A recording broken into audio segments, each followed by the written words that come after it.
25th, 1996, and the Toronto Maple Leafs face elimination tonight in their best-of-7 Western Conference quarterfinal series with the St. Louis Blues.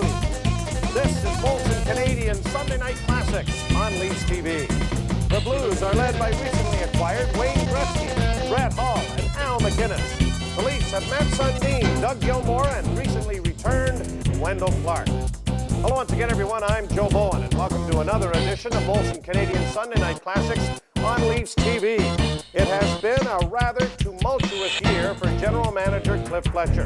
With the Leafs slumping below 500, he has been forced to dismiss head coach Pat Burns. Nick Beverley, the head scout, has moved in behind the bench, and the Maple Leafs face elimination tonight as they tangle with the St. Louis Blues. It's a series that Beverley has suggested will go to 7 games, and has also called his own team a bunch of Nimrods. Well, we're about to see how that works out. The Leafs and the St. Louis Blues tangling in Game 5. The constables of the quartered cop cars tonight are John Casey for the St. Louis Blues, and for the Leafs, it's Felix Potvin getting the call in goal. It's Game 5 of the Western Conference quarterfinals. You're watching Molson Canadian Sunday Night Classics on Leafs TV.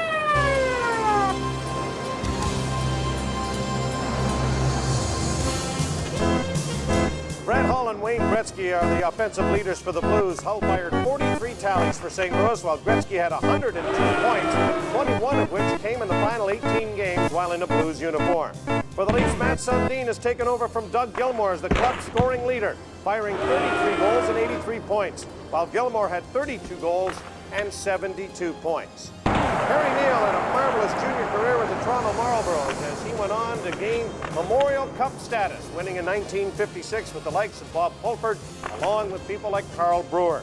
Harry Neale, of course, also a coach with Ohio State University and in the WHA with Minnesota and Hartford before joining the National Hockey League with stops in Vancouver as both GM and coach and Detroit.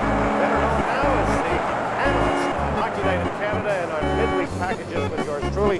It's good to have you here with us, going back to the last vestige of the Leafs playing in the Western Conference. And the St. Louis Blues, there have been some memorable series with St. Louis, and this one is another one. Nick Kypreos takes a dead run at Grant Fuhr. His knee gets wonkied up a little bit, and all of a sudden John Casey is thrust into the middle of this series. Yeah, and that's a real blow to the St. Louis Blues. Not that Casey's not a competent NHL goaltender, but he doesn't have the playoff status that Grant Fuhr has. So I'm sure that has not eliminated St. Louis, but because they can give it to the Leafs tonight, but they've got now to do it with a goaltender that they'd soon have on the bench than in the net. Mike Keenan is behind the bench in St. Louis, and they've gone through a lot of changes, the least of which is acquiring Wayne Gretzky, but Gary Hamilton, Steve Lee, Stefan Matteau, that figured everywhere Keenan went, Matteau was soon to follow, along with Mike Hudson, Glenn Anderson is there, Craig McTavish, Charlie Huddy, a lot of veteran help behind in St. Louis, and Gretzky is there after this game.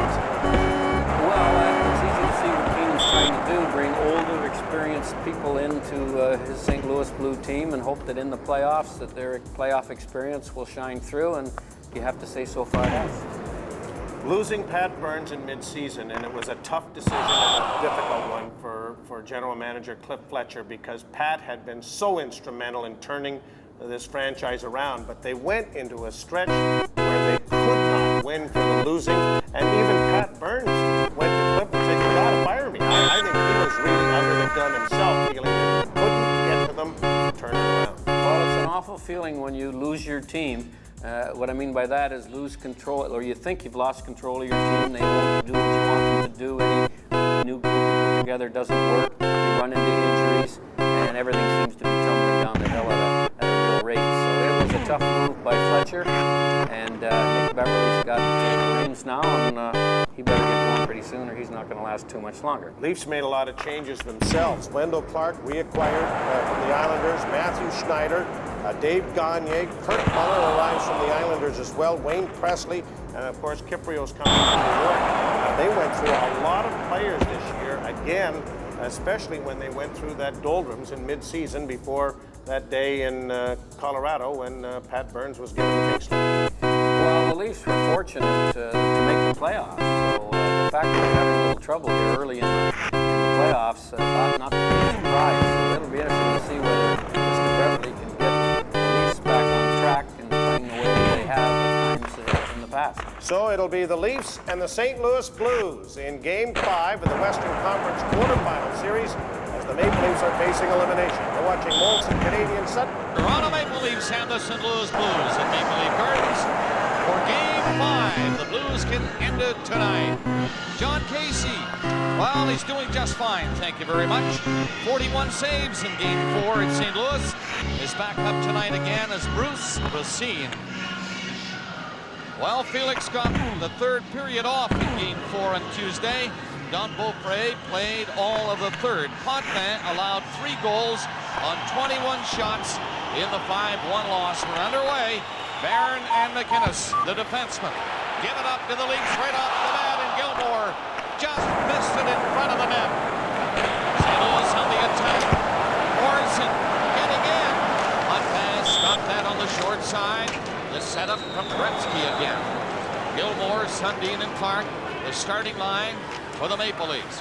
Schneider and Ellett on the defense. Number 2, Al McInnes, turning back. Gretzky, Hall, and Corson up front. Ellett trying to get back. That play goes offside as Corporal picked it up near the Leaf line. Here's the Leaf lineup. You can see they made the one change on the bench. Yushkevich out, Zetler in. And they were forced to make a change in the forward line. Presley's injured, so Convery comes in. He did not play in Game 4. The Leafs get an early opportunity, and Gilmore just misses on a pass across. A nice play by Al McInnes to tangle up the stick. Got one right there. And Corson gets a chance. Not a great one. He got halfway around Schneider and can't catch up to the puck. Nick Beverly has guaranteed a win for his Nimrods tonight, and we'll see whether he knows Nimrods will win. He'll try. And the shot was just wide of the mark from inside the blue line. Hill lost it. Anderson is on the ice, putting on the net. Here's McTavish. And he was fired in front of the goal, trying to goal. Felix Potvin, and he lost it. Domi and Warner. Warner can't get that pass. Tell you one thing about this crowd at Maple Leaf Gardens, they do not want the hockey season to end. Very noisy tonight. And they're up for it. The question is, are the Toronto Maple Leafs up for the Blues? Puck is over the glass into the crowd. Well, Mike Keenan and his St. Louis Blues would really enjoy a week off before the next round, and they get that if they win tonight.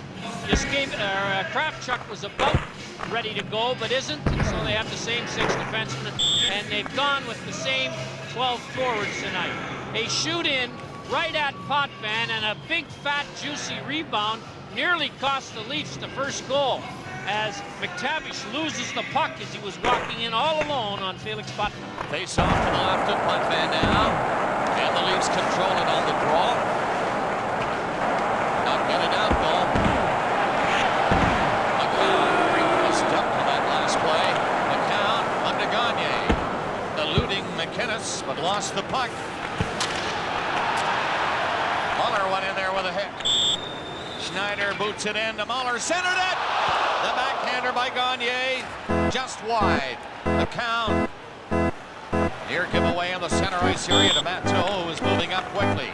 McInnes, fast pass, ahead of Newman down the ice. The Blues are changing.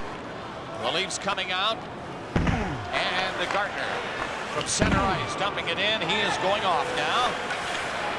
Quick changes by Toronto. Sundin again with Gilmore and Clark. Sundin moving up, tapped it back to Ellett, took a look along the line, decided to shoot it, and it was wide of the goal.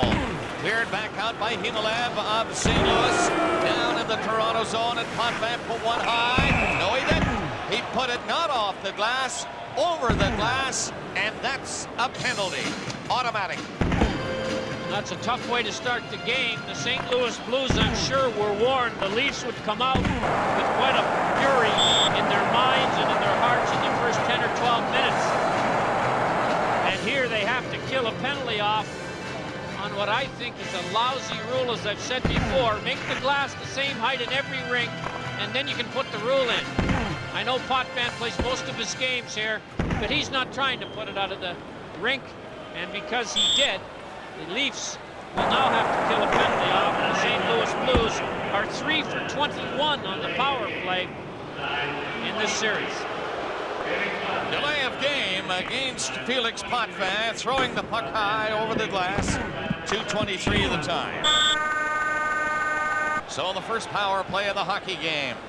2 St. Louis Blues. Corson on the draw to Al McInnes. Into Gretzky. Side of the net. Oh!